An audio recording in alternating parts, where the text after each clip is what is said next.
একাত্তরের মহান মুক্তিযুদ্ধ থেকে শুরু করে শেখ হাসিনা সরকারের পতন পর্যন্ত ফ্যাসিবাদ বিরোধী দীর্ঘ গণতান্ত্রিক সংগ্রামের পরিক্রমা তুলে ধরে জুলাই-আগস্ট গণঅভ্যুত্থানের খসড়া ঘোষণাপত্র চূড়ান্ত করেছে বিএনপি।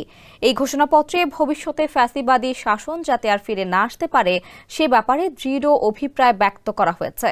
সেই সঙ্গে ক্ষমতাচ্যুত আওয়ামী লীগ সরকারের গুম খুন থেকে শুরু করে জুলাই গণঅভ্যুত্থানের সঙ্গে জড়িত যে মানবতাবিরোধী অপরাধ সেটার বিচারের বিষয়টিও সুস্পষ্টভাবে উল্লেখ করা হয়েছে।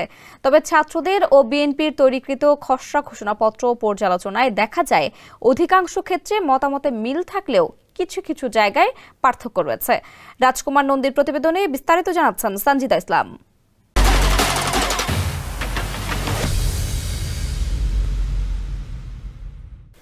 বৈষম্য বিরোধী ছাত্র আন্দোলন ও জাতীয় নাগরিক কমিটির নেতারা ৩১ ডিসেম্বর জুলাই বিপ্লবের ঘোষণাপত্র দেওয়ার উদ্যোগ নিয়েছিলেন। তবে রাজনৈতিক দলগুলো বিশেষ করে বিএনপির আপত্তির কারণে সেই ঘোষণাটা আসেনি। পরবর্তী সময়ে জুলাই গণঅভ্যুত্থানের ঘোষণাপত্র প্রণয়ন নিয়ে প্রধান উপদেষ্টার ডাকে গেল ১৬ জানুয়ারি সর্বদলীয় একটি বৈঠক অনুষ্ঠিত হয়। ছাত্রদের ও বিএনপির তৈরিকৃত খসড়া ঘোষণাপত্র পর্যালোচনায় দেখা যায় বেশ কিছু বিষয়ে মিল থাকলেও কিছু কিছু বিষয়ে দুই পক্ষের মতামতে ভিন্নতা রয়েছে। বিএনপি জুলাই গণঅভ্যুত্থানের এই ঘোষণাপত্রকে প্রোক্লেমেশন না বলে ডিক্লারেশন বলে উল্লেখ করেছে। আর খসড়া এই ঘোষণাপত্রে ছাত্ররা স্বাধীনতা যুদ্ধকে জনযুদ্ধ আর বিএনপি মুক্তিযুদ্ধ বলেছে। দলটি ঘোষণাপত্রে ১৯৭১ সালের ২৬ মার্চ বাংলাদেশের স্বাধীনতা ঘোষণা করার কথাও বলেছে, যেটি ছাত্রদের ঘোষণাপত্রে নেই। এছাড়া ছাত্ররা জাতীয় নির্বাচনের আগে রাষ্ট্র কাঠামোর প্রয়োজনীয় সংস্কার চান। ঘোষণাপত্রে বলা হয়েছে সুশাসন ও সুষ্ঠু নির্বাচন এবং ফ্যাসিবাদী ব্যবস্থার পুনরাবৃত্তি রোধ নিশ্চিত করার জন্য অন্তর্বর্তীকালীন সরকার প্রয়োজনীয় সংস্কার সম্পন্ন করবে।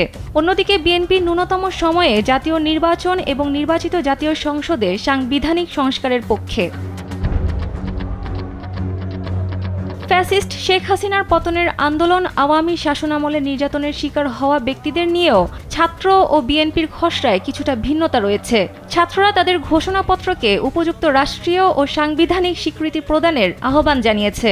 একই সঙ্গে তারা বলেছে এই ঘোষণাপত্র ২০২৪ সালের ৫ আগস্ট থেকে কার্যকর বলে ধরে নেওয়া হবে।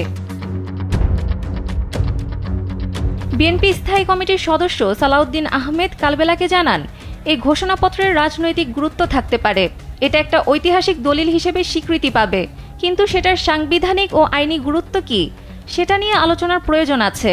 মিত্রদের সঙ্গে আলোচনার ভিত্তিতে এটা চূড়ান্ত করে সরকারের সঙ্গে কথা বলা হবে এবং তাদের এটা দেওয়া হবে।